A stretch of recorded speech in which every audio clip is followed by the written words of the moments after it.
उन लोगों पर कार्रवाई कब होगी जिनकी वजह से हजारों लाखों लोगों की जिंदगी भर की कमाई फंस गई और जिनकी वजह से लाखों लोग बैंकों के बाहर इंतजार में लाइन लगाकर खड़े हैं। ये वो लोग जिनका महाराष्ट्र के एनआईसी बैंक में खाता था।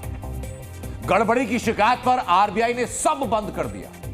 खातों में ना पैसे जमा हो सकते हैं, ना जो खातों में पैसे जमा है उनमें से एक भी रुपया कोई खाता धारक निकाल सकता है। और जिन लोगों का खाता है इस बैंक में, वो खड़े हैं बैंक की बाहर लाइन लगाकर। हमने कल डीएनए में आपको एनआईसी बैंक के लाचार ग्राहकों की पूरी आपबीती सुनाई थी, लेकिन आज वो चेहरे मैं आपको दिखाने जा रहा हूं जो इस पूरे फसाद की जड़ हैं। वो चेहरा जो जिम्मेदार है इन हजारों लाखों लोगों के आंसुओं का। और एक बात और, जी न्यूज पर डीएनए में घोटालेबाजों के खिलाफ हम मुहिम तब तक जारी रखेंगे जब तक पीड़ितों को इंसाफ नहीं मिल जाता। हितेश जी, आपने स्कैम किया, लाखों लोगों के पैसे ले लिए। पहले लिफ्ट में चेहरा छिपाता है, जब लिफ्ट का दरवाजा खुलता है तो दोबारा मुंह फेर लेता है। यही है न्यू इंडिया कोऑपरेटिव बैंक का जनरल मैनेजर हितेश मेहता, जिसकी कारगुजारियों की वजह से आज हजारों लोग लाइन में खड़े होकर अपनी मेहनत की कमाई मांग रहे हैं। हितेश मेहता एनआईसीबी के अकाउंट्स डिपार्टमेंट का जनरल मैनेजर था। हितेश मेहता पर बैंक से 122 करोड़ रुपए निकालने का इल्जाम है। इसी वजह से ईओडब्ल्यू ने हितेश मेहता को हिरासत में लिया है और इससे पूछताछ जारी है। एक तरफ आम जनता है जो अपना ही पैसा हासिल करने के लिए धूप में पसीना बहा रही है, तो दूसरी तरफ हितेश मेहता है जो बैंक बंद होने के बाद भी अपने आलीशान फ्लैट में आराम से चैन की नींद सो रहा था।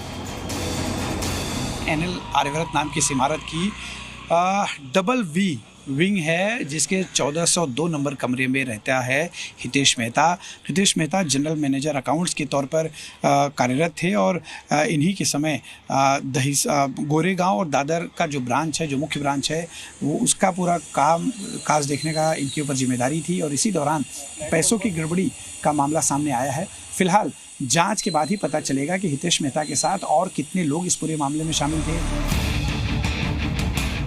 यही है हमारे सिस्टम का असली चेहरा। जो पीड़ित है वो गुनहगार लग रहा है और जो आरोपी है वो मजे की जिंदगी जी रहा है। और इसी बेरहम सिस्टम ने आम पब्लिक को इतना मजबूर कर दिया कि वो सड़क पर खड़े होकर इंसाफ की गुहार लगा रही है।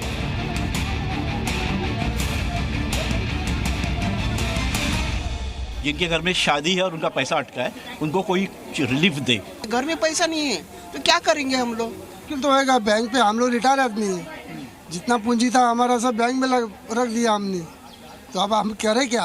पगार का भी वांदा है और घर का भी चलाने का वांदा है, फीस भरनी बच्चे की। डर तो है, हमारी मेहनत का पैसा है, हमारा गोल्ड है, हमारा पैसा है।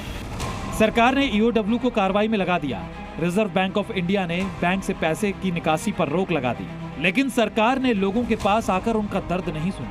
रिजर्व बैंक ने ये नहीं बताया कि ग्राहकों को उनका पैसा कैसे वापस मिलेगा।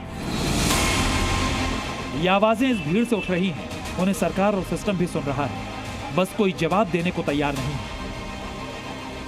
लेकिन जी न्यूज फिर दोहराता है, हम इन पीड़ितों की आवाज उठाते रहेंगे ताकि हक की कमाई किसी घोटाले या लापरवाही की बलि न चढ़ जाए।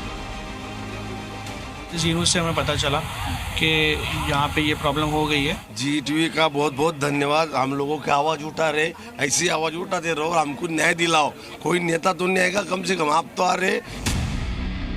हितेश मेहता सिर्फ एक किरदार है। मुमकिन है कि लोगों की काढ़ी कमाई साफ करने में और भी किरदार शामिल रहे हों। हमेशा की तरह जांच होगी, मुकदमा चलेगा, फिर नतीजा भी निकलेगा। लेकिन क्या तब तक बैंक की सताई जनता को इसी तरह लाइन में खड़ा रहना पड़ेगा? यही वो सवाल है जो आज सिस्टम और सरकार से बार बार पूछा जा रहा है। मुंबई से अश्विन पांडे के साथ ब्यूरो रिपोर्ट, जी मीडिया।